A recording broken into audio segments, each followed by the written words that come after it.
And hi again, everybody. Welcome to the Cobb TV studios with Cobb County Chairman Mike Boyce. Good day. It has been a good day. I spent today doing a couple different things that might be of some interest to some people that might not know about that. We have something called the Urban Area Securities Initiative, where we work with the city of Marietta and some surrounding, the city of Atlanta and surrounding counties, plus with the Georgia Emergency Management Agency and also Homeland Security to address situations like the active shooters or what's happened in some of the countries overseas. So we're looking at scenarios, training exercises so that we're ready to respond to situations just like that. Yeah.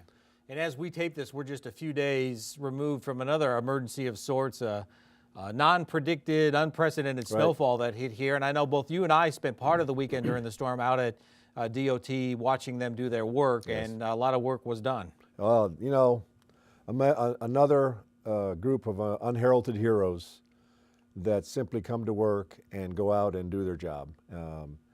Look, it's a big county, it's 740,000 people, as I'm reminding people, and the famous 1 inch you won't stick snowstorm reminds of a couple things. First of all, weather forecasting is not an exact science. They may try to, it's like economics, they try to give the impression that it is, but they do the best they can with models. But when they get it wrong, you know, like this last weekend, it has a huge impact on the county, which means that while we really have to be prepared to handle all the contingencies regardless of what they are. And I think we did that to the best of our abilities, what we had. Right. And there's a lot of variables out there that affect what our DOT and in this case parks crews could do to clear roads, and a lot of frustrations with turning power on, but many times we're waiting on people. Well, I think there's two things. First of all, it indirectly ties into the issue of affordable housing. A lot of our county employees, because of the salaries they make, can't live in Cobb County. They just can't afford to live here, so they live outside the county, and it was very difficult for them to get to work. But the beauty part is that we had other departments that chipped in with their people and equipment to offset that. So that's the first thing. The second thing is that you can't predict the future, so you have to practice for it as much as you can. And I think that the lines of communication this time are allowed open. We, of course, used every single social media outlet we had, plus television, telephone calls, texts. The website for EMA is fantastic, those who have access to that kind of technology. But again, we recognize that we can't get to everybody. And of course, the soft spot was those who use the Cobb link. Not all of them were able to find out that the buses weren't running on those days. And we got to find a way to address that issue too. But we know about it, so we're working on it. And we work in tandem when our DOT folks are out there with the power companies. Right. But we really can't direct them. No. So often our crews are waiting on them. Right. It's a matter of safety. We're not going to deal with down limbs connected to power lines until the power company tells us that they've disconnected that part of the grid.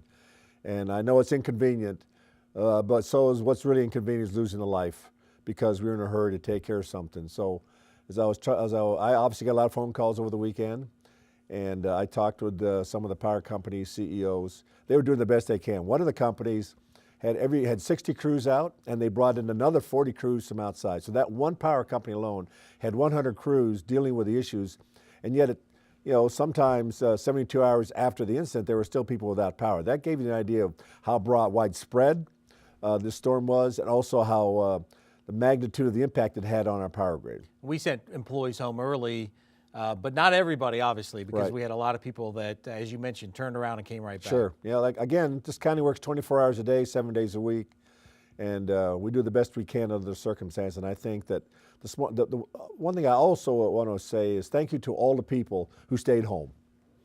Obviously, we learned our lesson from Snowmageddon. Yeah. It doesn't make any sense to get out on the road until we plowed it and you have known that you're going to go somewhere that's really important. So my hat's off also to the citizens of this county who did the sensible thing, was just stayed home with their friends and their family until we got these roads cleared and the weather warmed up. Yeah, you really noticed a difference between the two events. Yes, right.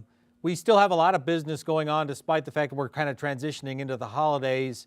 And I know in a few weeks you want to go visit some of the senior centers around Cobb County. We've talked about the reasons for that. Well, obviously I'm getting a lot of phone calls that as I thought, which is why I started, I'm going to do these town halls. There are a lot of seniors who just didn't find out about the proposed fees in a timely manner. So What I'm telling them is that we're going to delay imposing the fees until after I do my town halls. We get feedback from the senior citizens about what it is that we can do together to find a way forward on this. But I just want to reiterate that there's no free lunch. All right, it's not just senior fees. It's other fees we're going to be imposing here starting next month for some cases. We've reached that point in our physical budget where there are no buckets to raid, and if we want to keep some of these places open, we're going to find ways to pay for them, and fees is one way of that. But for the seniors, I hear them, and we're going to adjust to that. And sometime in February, early March, we'll come back to the board from what I heard at the town halls, and we'll see what the new proposal might be. If there's going to be a new proposal, we might confirm the new fees. Right. And another bit of business that we want to get done before the end of the year is the situation involving the cameras on school buses. Correct. We had a contract that had lapsed because of some legal concerns, Sure. but we want to possibly continue that if possible. Yeah, I appreciate bringing that up. The stop arm cameras, of course, take pictures of people that don't stop when the red lights are blinking on the red bus. And to my utter shock, last year we had 9,000 people who ran around, drove around school buses while they're stopped collecting their children. And it's important to point out those cameras are only on a small percentage. They of buses. are. That's a good point also. They're not on all the school buses in the county. Now, I suspect that some of those cars were not people from Cobb County. Like I said, they're just really nice people here. But nonetheless, it's a due process issue involving those cameras.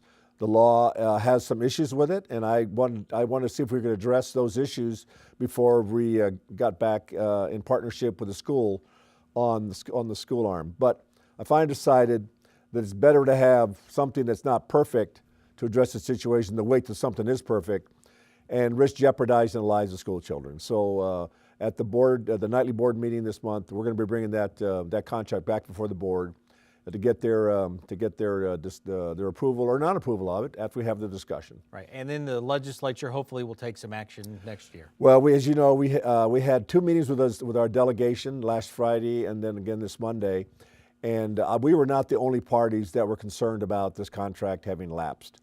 But we were also made it very clear to the delegation that this contract, as it was written, in response to the given law, had some issues from the judicial side. And they needed to address those, and fortunately, a state representative, Burt Reeve, said he would take that on, and we're going to be working on that to make sure we resolve those issues during this delegation session. Well, I know, again, we're heading into the holidays, and we may not tape another one of these shows until early 2018, and Right. perhaps after the time you release your first state of the county. Correct.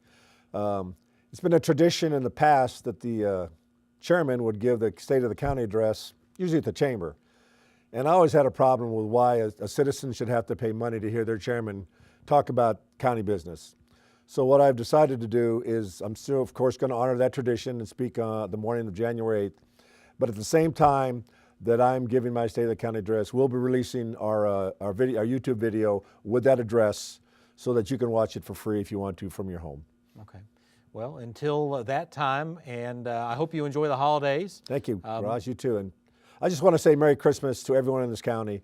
This first year, almost under my belt, has been a real blessing working with so many people. The job has been transformative in some ways. But this is a time when we just remember all the blessings we have in our lives, and the reason for the season, of course, is our spiritual walk. So I want to wish everybody, you, the staff here, the county staff, everyone who works for Cobb County, regardless of whether county staff or work for a constitutional officer, and everybody in this county and America, a very blessed Merry Christmas and a Happy New Year. All right, well, I appreciate that. And everybody out there, have a good holiday season as well. Follow us on Facebook and Twitter and all our social media platforms to keep on top of what's going on in Cobb County, and we'll see you in 2018.